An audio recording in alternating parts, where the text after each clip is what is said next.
8:40 p.m., February 25, 1991. Dhahran, Saudi Arabia. A Patriot missile battery protecting the Dhahran air base detects an incoming Iraqi Scud on radar. The system should automatically calculate where the missile will be in the next few seconds, position its tracking radar accordingly, and fire interceptor missiles. Instead, the Patriot does nothing. The radar looks in the wrong place. The Scud sails through unengaged. At 8:41 p.m., the Scud slams into a warehouse being used as temporary barracks for American soldiers. The half-ton warhead detonates, obliterating the building. 28 Americans die instantly. 99 more are wounded. It's the single deadliest attack on U.S. forces during the entire Gulf War. The Patriot battery that should have protected them never fired a shot. Not because the crew failed, not because the radar malfunctioned, because the computer's internal clock had drifted by 0.34 seconds after running continuously for 100 hours. 1/3 of a second, the time it takes to blink, and 28 soldiers died because of it. The unit hit hardest was the 14th Quartermaster Detachment, an Army Reserve water purification unit from Greensburg, Pennsylvania. They'd been in Saudi Arabia for exactly 6 days. These weren't infantry. They weren't tankers or artillery. They were support troops, specialists who operated reverse osmosis water purification units. Their job was to turn salt water and contaminated water into drinking water for the troops. They'd arrived at Fort Lee, Virginia, on January 18th, trained 18 hours a day for 30 days on their equipment, then deployed to Saudi Arabia on February 19th. The ground war had started on the 24th. They'd literally just arrived in theater when the Scud hit. 81% of the 69 soldiers in the unit were either killed or wounded, 13 dead from the 14th alone. The rest of the casualties came from other units billeted in the same warehouse, the 475th Quartermaster Group, and other support soldiers who thought they were safe deep in Saudi Arabia, away from the fighting in Kuwait. No American community suffered a more significant loss during Desert Storm than Greensburg, Pennsylvania. A town of 18,000 people, 13 of their soldiers killed in one instant. So what happened? How did a Patriot battery, a system that had successfully intercepted dozens of Scuds over the previous weeks, fail so catastrophically? The answer is buried in computer code written in the 1970s.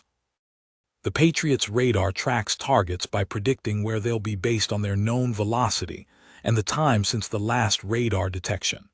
The system's internal clock measured time in tenths of a second, stored as a whole number, an integer. But to calculate where a Scud would be next, the computer needed to convert that time into a decimal number, what programmers call a real number. Here's the problem. The fraction 1/10, 0.1, cannot be perfectly represented in binary computer language. Its binary expansion doesn't terminate. It goes on forever, repeating. So the Patriot's 24-bit computer register had to round it off, chopping the number at 24 bits. That introduced a tiny error, about 0.0000000095 seconds, completely insignificant, right? Except that error accumulated. Every tenth of a second the system ran, the error grew slightly larger. After 1 hour, the drift was negligible. After 8 hours, it was starting to become noticeable. After 100 hours of continuous operation, the accumulated error reached 0.34 seconds. A Scud missile travels at about 1,676 meters per second. In 0.34 seconds, it covers more than half a kilometer. The Patriot radar's range gate, the area where it expected to find the Scud on the next scan, had shifted by over 500 meters. The Scud was completely outside the tracking window. The system literally didn't know where to look. Here's the truly infuriating part. The Army knew about the problem. 2 weeks before the Dhahran attack, on February 11th, Israeli forces operating Patriot batteries reported to the Patriot Project office that they'd noticed a 20% shift in the radar's range gate after the system had been running for 8 consecutive hours.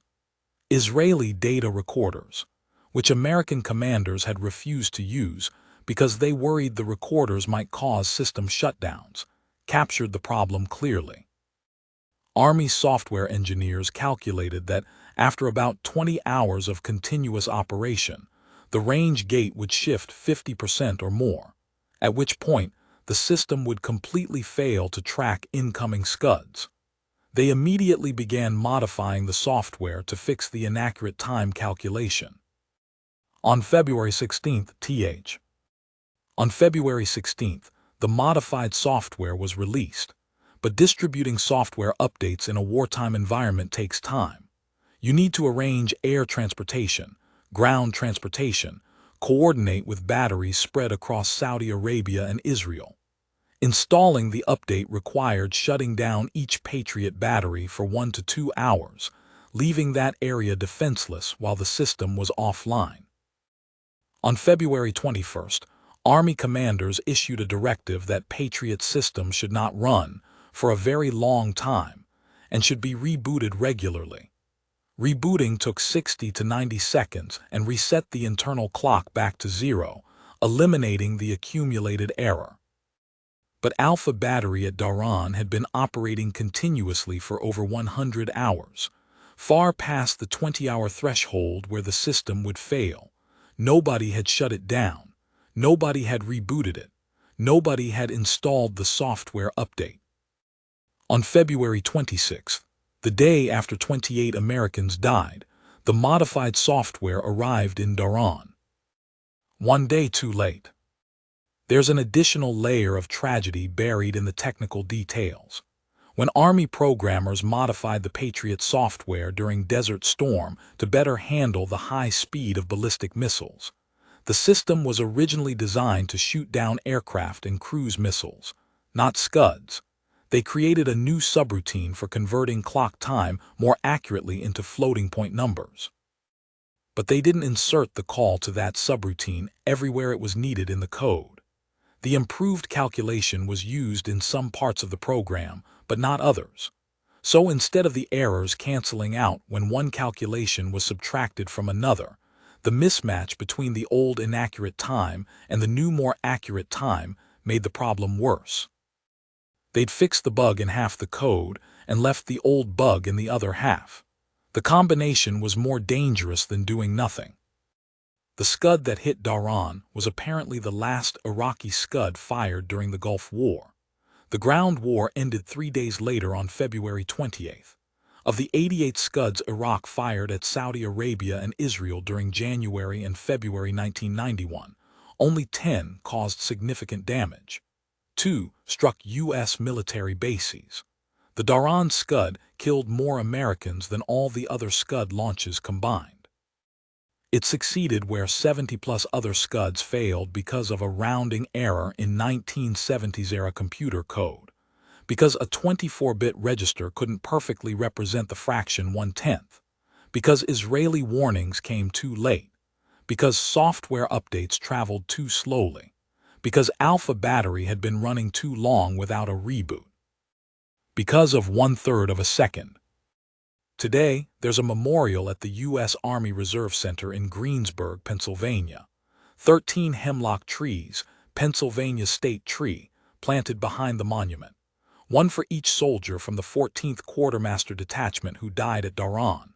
Bronze figures of a kneeling man and standing woman in desert uniforms, reflecting on their fallen comrades.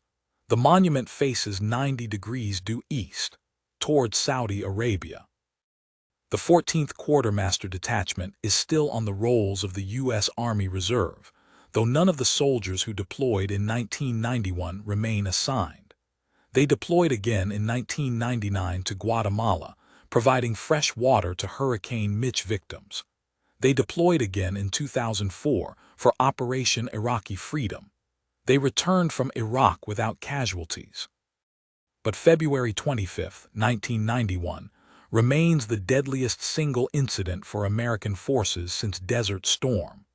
28 soldiers who survived the ground war, who were doing their jobs far from the front lines, who thought they were safe, killed by an enemy missile that a defensive system should have stopped. All because a computer couldn't count to 100 hours without losing track of time. If you knew anyone who served in the 14th Quartermaster or was at Dhahran that night, share their story in the comments. And subscribe to Gulf War Chronicles for more untold stories from the war.